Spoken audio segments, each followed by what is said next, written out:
मधु, mummy कब से बैठी खाने का इंतजार कर रही है। तुमने अभी तक खाना क्यों नहीं बनाया? घर में रहती हो लेकिन एक काम भी ठीक से नहीं करती हो। नरेश मधु को डांटते हुए बोला। बस अभी बनाती हूँ खाना। वो मिनी की तबीयत खराब थी। वो मुझे बिल्कुल भी छोड़ नहीं रही थी, इसलिए नहीं बना पाई खाना। मधु ने कहा। बस तुमसे तो बहानेबाजी करवा लो। एक काम टाइम पर नहीं होता है तुमसे। सही कहती है मम्मी, तुम तो एक नंबर की कामचोर हो। बैठे बैठे खाने को मिल रहा है तो भला क्यों मेहनत करोगी? नरेश गुस्सा होते हुए बोला। नरेश, कैसी बातें कर रहे हो तुम? क्या मैं काम नहीं करती हूँ? मिनी को संभालती हूँ, घर का सारा काम करती हूँ। ऊपर से तुम लोगों की 10 बातें और सुनती हूँ। और तुम कहते हो कि मैं कुछ नहीं करती हूँ। मधु ने कहा। हाँ, तो ये तुम्हारा काम है और तुम्हें ही ये सब करना है। इसका क्या एहसान जता रही हो? यह पति थका हारा घर पर आया है, पर ऐसा नहीं कि पानी के लिए तो पूछ ले। उल्टा बहस करने को तो हमेशा तैयार रहती हो। बड़बड़ाता हुआ नरेश कमरे के बाहर निकल गया। पीछे मधु मिनी को गोद में लिए बैठी देखती ही रह गई। बाहर से सबके बड़बड़ाने की आवाजें सुनाई दे रही थी। सबको पता था कि मिनी को बुखार है, पर किसी ने भी उसकी मदद नहीं की। मधु हैरान थी। घर में सारे लोग मौजूद हैं, सास ललिता जी, ननद शानू, देवर सोमेश, पर एक ने भी मिनी को नहीं संभाला। उल्टा नरेश के आते ही उसकी शिकायत लगा दी कि अब तक खाना नहीं बना। वो लोग कब से भूखे बैठे हुए हैं। और नरेश भी इतना महान कि अपनी बच्ची के हालचाल तक नहीं पूछा। उल्टा उन लोगों की बातों में आकर उससे ही लड़ने को तैयार हो गया। अक्सर यही होता था उसके साथ। काम में कोई उसकी मदद नहीं करता था, सारा काम उसे ही करना पड़ता था। ऊपर से नरेश को ये कहने से भी कोई बाज नहीं आते थे कि मधु कुछ नहीं करती। और जब मधु समझाने की कोशिश करती कि उसने क्या क्या काम किया, तो नरेश सीधा मुंह पर ही कहता था, काम तुम्हारा है, तुम्हें ही करना है। इस पर एहसान जताने की कोई जरूरत नहीं है। खैर मधु उठी और मिनी को लेकर रसोई में आ गई। जैसे तैसे खाना बनाने की कोशिश करने लगी, लेकिन मिनी थी कि रोई जा रही थी। बिल्कुल चुप ही नहीं हो रही थी। उसका रोना सुनकर ललिता जी बाहर से चिल्लाई। अरे, उसे रुलाती ही रहेगी या चुप भी कराएगी? एक बच्ची नहीं संभलती तुझसे, तो भला मेरे इस घर को क्या संभालेगी? जब मधु ने देखा कि कोई बच्चे को ले नहीं रहा है, तो उसने दाल चावल कुकर में चढ़ाए और मिनी को लेकर चुप कराने लगी। जब दाल चावल बन गए तब उसने शानू से कहा, शानू, मैं मिनी को चुप करा रही हूँ, तुम सबके लिए खाना लगा दो। हाँ, बस अब तेरा काम भी मेरी बेटी ही करेगी। शानू, जा खाना लगा कर ले आ। तेरी भाभी के भरोसे तो हम आज भूखे ही रह जाएंगे, ललिता जी चिढ़ते हुए बोली। शानू रसोई में गई और बर्तन पटकते हुए सबके लिए दाल चावल लेकर आ गई। ये देखकर सबने अपने नाक भौं सिकोड़ लिए। एक तो इतनी देर से खाना बनाया, ऊपर से बनाया क्या, ये दाल चावल? सोमेश ने कहा। सोमेश भैया, मिनी को किसी ने संभाला तक नहीं। अब उसको संभालते हुए मैं यही बना पाई हूँ। आप खाना खा लीजिए। हाँ, एहसान किया हमारे ऊपर ये भी बना करके। मिनी की माँ है तू, उसे संभाल के कोई एहसान नहीं करती है।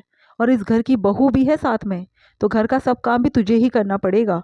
तो अपने ही काम का क्या एहसान जताना? ललिता जी ने कहा। अरे मम्मी, आप तो रहने ही दो ना। इसको तो एहसान जताने की आदत है।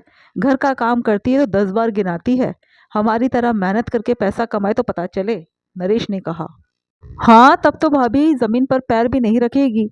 हम लोगों को बिल्कुल भी पूछेगी नहीं, शानू ने भी जवाब दिया। मधु की इच्छा तो हुई पलट कर जवाब दे, लेकिन उस समय मिनी रो बहुत रही थी, इसलिए वो उसे लेकर चुपचाप कमरे में आ गई।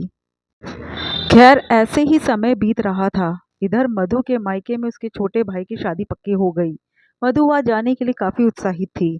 एक दिन शाम को सब लोग खाना खाकर बैठे तो मधु भी वही आकर बैठ गई और नरेश से बोली, क्यों ना इस संडे को हम शॉपिंग पर चले?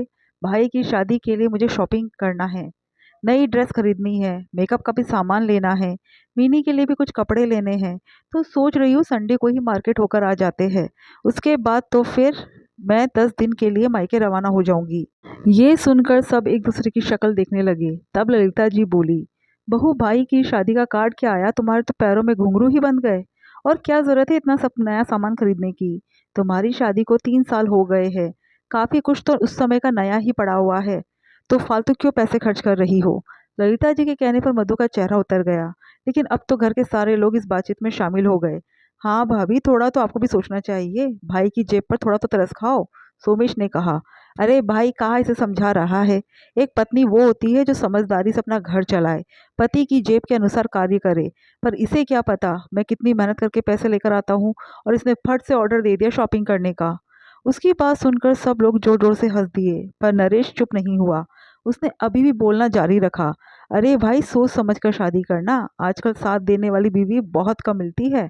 अधिकतर सिर्फ आपके पैसों के पीछे भागेगी और कुछ नहीं।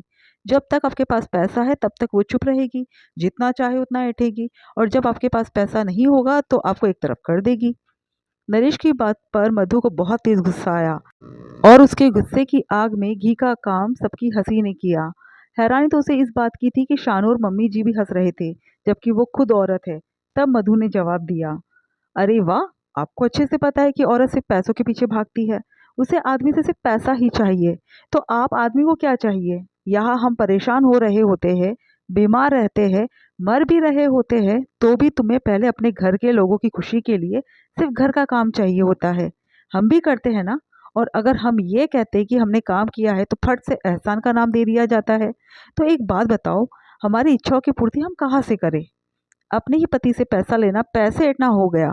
अगर मैं घर का काम करती हूँ तो ये मेरी जिम्मेदारी है, आप पर एहसान नहीं। उसी तरह आप कमाते हो तो आप मुझ पर एहसान नहीं कर रहे हो, ये आपकी जिम्मेदारी है। और मैंने कौन से लाखों रुपए मांग लिए आपसे, और ना ही कोई सोने के गहने की डिमांड की है।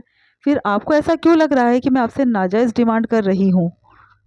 अरे बहू, तुम तो बात को कहीं से कहीं और लेकर जा रही हो। हम तो सिर्फ मजाक कर रहे थे, मजाक का मतलब भी नहीं समझती हो क्या? ललिता जी ने कहा। मम्मी जी, अधिकतर ताने मजाक में ही दिए जाते हैं, मुझसे इस तरह का मजाक मत ही कीजिएगा। कहकर मधु कमरे में चली गई, लेकिन आज उसका सटीक जवाब सुनकर कोई कुछ कह नहीं पाया। पर एहसान जताना कौन छोड़ता है? एक बार कहने में ही कोई अपनी हरकतें छोड़ दे तो बात ही क्या है।